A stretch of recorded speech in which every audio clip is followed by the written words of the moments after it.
మన ప్రభు అయిన యేసుక్రీస్తు నామములో షారోన్ గ్రూప్ వాట్సాప్ మినిస్ట్రీస్ తరపున మీ అందరికీ శుభములు తెలియజేయచ్చు ఉన్నాను. ప్రియ దైవజనమా, షారోన్ మన్నాలో భాగముగా ఈ దినం మరొక వాక్య భాగమును ధ్యానించుకుందాము. 39వ కీర్తన మొదటి వచనము. నా నాలుకతో పాపము చేయకుండునట్లు నా మార్గములను జాగ్రత్తగా చూచుకొందును. చిన్న ప్రార్థన చేసుకుందాం. మహాఘనుడా, మహోన్నతుడా, మహాపరిశుద్ధుడా, మీ పరిశుద్ధమైన ఘనమైన శ్రేష్టమైన ఉన్నతమైన నామమునకే వందనాలు, స్తుతులు, స్తోత్రములు చెల్లిస్తున్నాను. తండ్రి, గడిచిన కాలమంతా నీ కృపలో భద్రపరచి ఈ రీతిగా నీ వాక్కులు ధ్యానించుకున్నటకు మీరు అనుగ్రహించిన ఈ కృపను బట్టి మీకు వందనాలు చెల్లిస్తూ ఉన్నాను. తండ్రి, నీ వాక్యమును విత్తనై ఉండగా ఎన్నిక లేని నన్ను మీరు జ్ఞాపకం చేసుకుని నా నోట మీ మాటలు ఉంచి మీరే మాతో మాట్లాడమని, మా జీవితాలను నీలో స్థిరపరచమని, సరిచేయమని ఈ సమయాన్ని నన్ను మీకు అప్పగిస్తూ సమస్త ఘనత, మహిమ, ప్రభావములు మీకు మాత్రమే ఆరోపిస్తూ యేసు అతి పరిశుద్ధ నామం పేరట అడిగి పొందుకొని నాము తండ్రి, ఆమేన్. ప్రియ దైవజనమా, అనుదినము షారోన్ మన్నాలో అడగబడుతున్న నెంబర్ ఇన్ బైబిల్ క్విజ్ సమాధానములు ప్రతి నెల మొదటి వారములో కామెంట్ బాక్స్ లో పోస్ట్ చేయబడతాయి.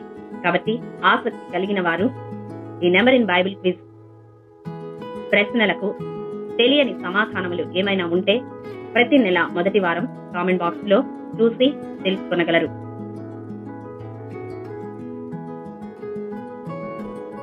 ప్రియ దైవజనమా, ఈ సృష్టిలో మనిషి అన్నిటినీ సాధు చేయగలడు, కానీ నాలుకను సాధు చేయలేడని యాకోబు రాసిన పత్రిక 3వ అధ్యాయము 7-8 వచనాలలో చూస్తాము.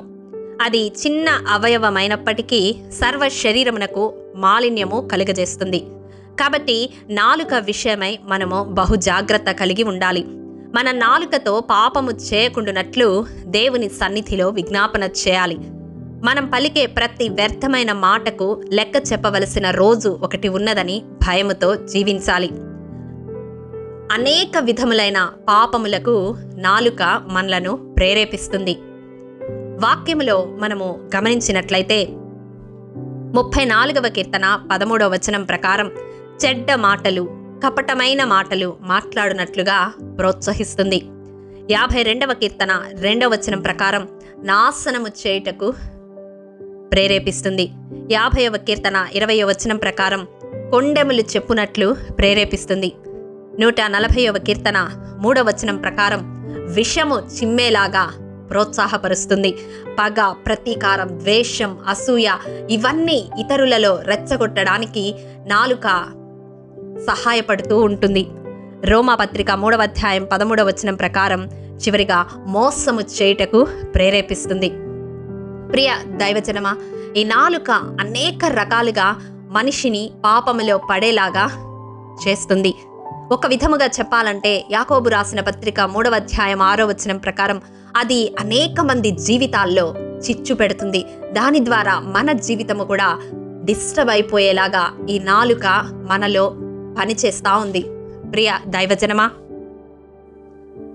ఈ నాలుక ఇన్ని విధాలుగా మనిషిని నష్టపరుస్తూ పాపములో పడిపోయేటట్లు చేస్తూ ఉంటే దానిని ఏ రీతిగా మనము కంట్రోల్ చేయగలము అంటే 2 విషయాలు పరిశుద్ధ గ్రంథం నుండి చూద్దాము.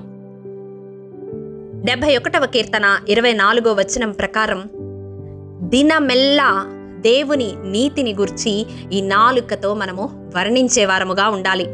రెండవదిగా 119వ కీర్తన 172వ వచనం ప్రకారం దేవుని వాక్యమును గురించి పాడేవారముగా ఉండాలి.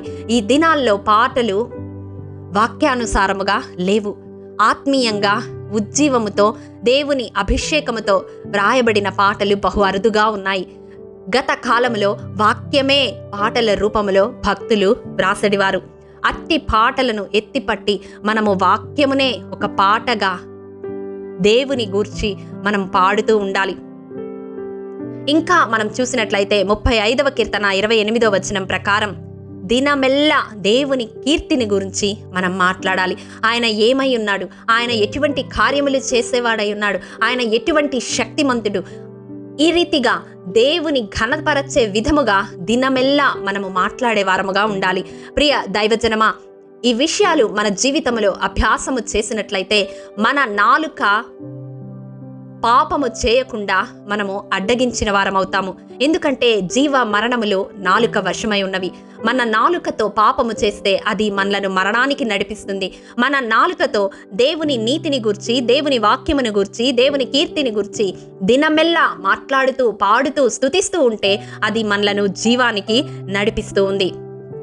ప్రియ సహోదరుడా, సహోదరి, ఈ వాక్యము వింటున్న నీకు ఒక వచనాన్ని జ్ఞాపకం చేయాలని ఆశపడతా ఉన్నాను.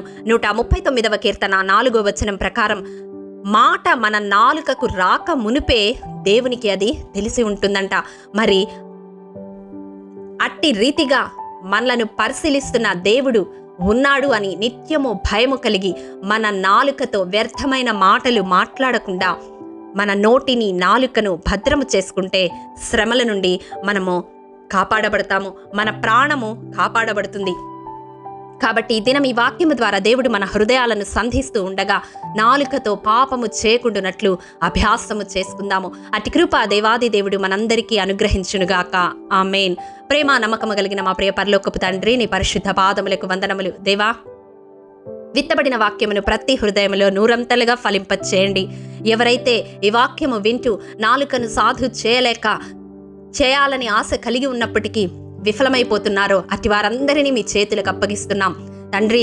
మేము దినమెల్లా నీ నీతిని, నీ కీర్తిని, నీ వాక్యమును వర్ణిస్తూ, వివరిస్తూ, పాడుతూ, స్తుతిస్తూ మా నాలుకను సాధు చేసుకునే కృపను అనుగ్రహించమని యేసు పరిశుద్ధ నామం పేరట అడిగి పొందుకుని నాము తండ్రి.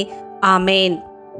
ప్రియ దైవజనమా, ఈ దినం నెంబర్ ఇన్ బైబిల్ క్విజ్ ప్రశ్న: ఏ రాజు కాలంలో 14 దినములు ఇశ్రాయేలీయులు యెహోవా సముఖమందు ఉత్సవము చేసిరి? మీ సమాధానం మాకు తెలియజేస్తారు కదూ. ప్రభు కృప మనందరికీ తోడైండును గాక. ఆమేన్.